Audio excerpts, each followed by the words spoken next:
bilooyinkii ugu dambeeyey xaaladda dabcan dhanka bilicda ah ee gobolka Hiiraan gaar ahaan magaalada Beledweyne ee caasimadda gobolka waxay ahayd mid isbedel ka duwan kii hore uu ka muuqanayay habeenkii xilliyada ah markii Beledweyne aad dhex marayso waxaad arkaysaa leerar ku shaqeeya cadceedda soolarka oo ku xiran hareeraha wadada laamiga ah halka ay sidoo kale ku soo jiidanayaan bilicda quruxda badan leh ee ka muuqanaysa argooyinka taariikhiga ah ee ku yaala magaalada Beledweyne ee caasimadda gobolka Hiiraan ee qaybo ka mid ah waxaa sidoo kale meesha aan ka marnayn in howlo guud ahaaneed oo la nadaafadeed ah dhalinyaro si iskood ah isku xilqaamay iyo bulshada qaybaheeda inteeda kale oo kala duwan ay ka wadaan xaafadaha Beledweyne ay ka kooban tahay qaar ka mid ah bulshada ku howlan bilic soo celinta Beledweyne oo aan la hadalnay ayaa TV Kalsan waxay u sheegeen inay diyaar u yihiin in ay sare u qaadaan bilicda Beledweyne isla markaana ay ku soo celiyaan halkii ay ahayd birsamaadkii Beledweyne iyo bilicdii lagu yaqiinay bismillaahir rahmaanir rahiim marka ugu horeysa waxaan rabaa inaan u mahad celiyo telefishinka Kalsan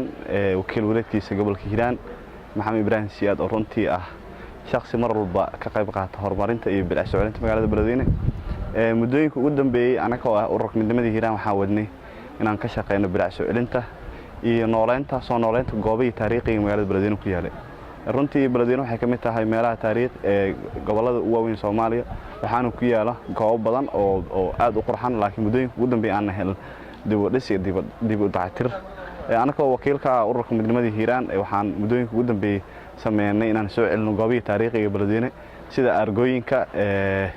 waxaan ka shaqeynay afarta xaafadood Beledweyne oo nadaafad iyo qashmada yaal aan ka qaadnay hadda waxaad arkaysaa habeenkii magaalada Beledweyne marka ku dhex wareegtid in magaalada ay wada iftiimayso magaalada ay wada qurxan tahay taas ma haddeedana waxa iska leh bulshada gobolka Hiiraan gaar ahaan bulshada ku sugan magaalada Beledweyne oo runtii muddooyinka ugu dambeeyay u diyaar garoobay inay magaaladooda u soo celiyaan maqaamkii iyo sharaftii ay lahayd runtii diinteena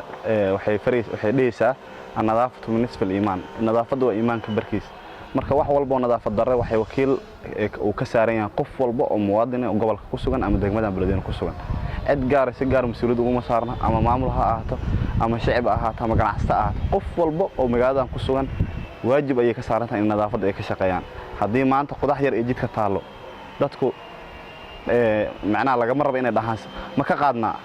balse waa inay hore ugu qaadaan ba ayagoo qof la tashan marka qof walba magaaladan ku sugan waxa laga rabaa in magaaladan dib u dhiskiisa iyo bilacdiisa iyo soo celinta quruxda ee Beledweyne ay ka qayb qaataan nin walbana uu kaalintiisa ciyaar intaas kadib su'aashii weydiiso ah sidee maxaa tirada looga shaqeey karaa bilic soo celinta magaalada Beledweyne runtii waa arrin wanaagsan bilic soo celinta magaalada Beledweyne waxa looga shaqeey karaa ama guud ahaan gobolka in la helo iskaashi intaas kadib waxa haboon in dhammaan loo wada istaago bilic soo celinta iyo goobaha taariikhiga ah oo dayactir lagu sameeyo cid hadda si gooniya waajib ugu saaran yahay ma jirto maamul iyo shacab iyo ururo dhammaan waa dad reer Hiiraan ah marka waxa laga rabaa ayagana inay iskarab istaagaan